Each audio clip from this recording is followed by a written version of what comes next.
So when we were at Road America, the second race, by the end of the race, the last 3 laps, the bike was at 240, 250 degrees. And mostly probably because it was too lean. So it was fine when it was a little cooler out. And I don't have an auto-tune system on this bike. It's just a PC3, what it actually went bad. So to see where we're running at, so I can adjust the map a little more exact, I got a air to fuel gauge from Koso. So comes with the bung and a bung cap and gauge, and our wideband O2 sensor, plug, and some Velcro to stick the gauge on wherever you would like.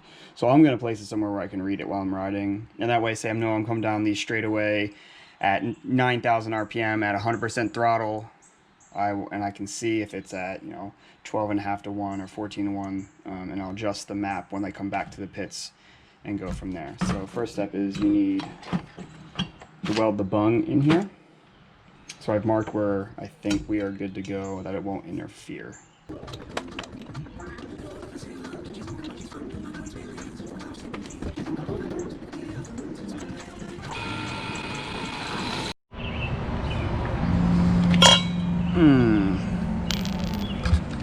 I have no idea what I'm doing, but fuck it, right?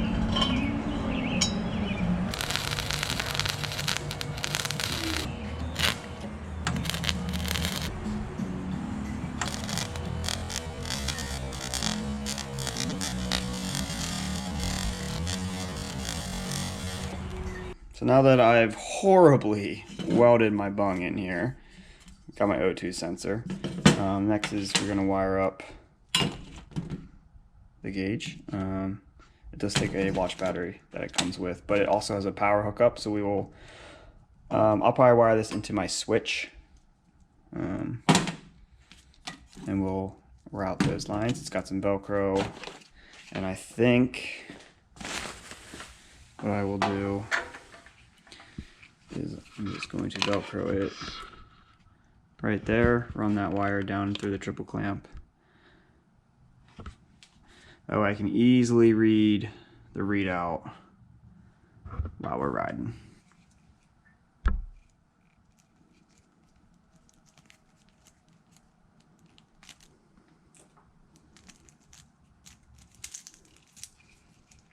So looks like they give you plenty of length to get this over. So I think I'll route it down through here, down through the opening down there, underneath the tank over to this side, wire the power and the ground into my switch, and then that little plug goes into this mini harness that Koso provides that goes all the way down to the O2 sensor, and this is more than long enough to reach. Oh, we got our horribly welded in bung here. I'm sending another mid pipe to Matt Spicer at Robum to have it nicely welded in, but this will do for now. It's going to run up here. I have the cable zip tied to the back of the rear set, and then here it connects to the mini harness, which runs up alongside the frame up to our connector up here. And then the power and the ground from the Koso, I went to a connector that the ground there, and then the power I wired into my switch.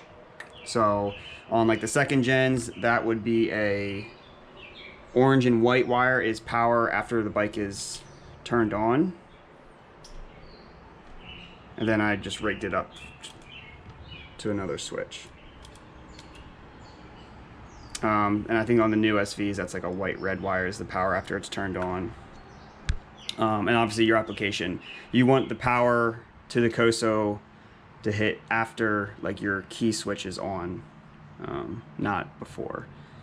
Or you could just rig it up a power line to your battery, which mine's down there, and just have like a switch somewhere that powers it on. Now it's not showing anything because the bike's not running, so we don't really have air fuel, but I'll get the bike back together and we'll see if she works.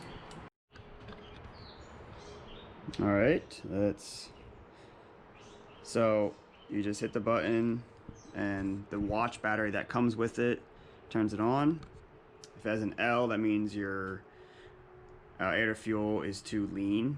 So the bike's not running, so it's gonna read lean because there's no exhaust. So we're going to turn it on, and then if you want this backlit, that's where the 12-volt supply comes into your harness. So I have mine rigged up to my switch. So now we are backlit.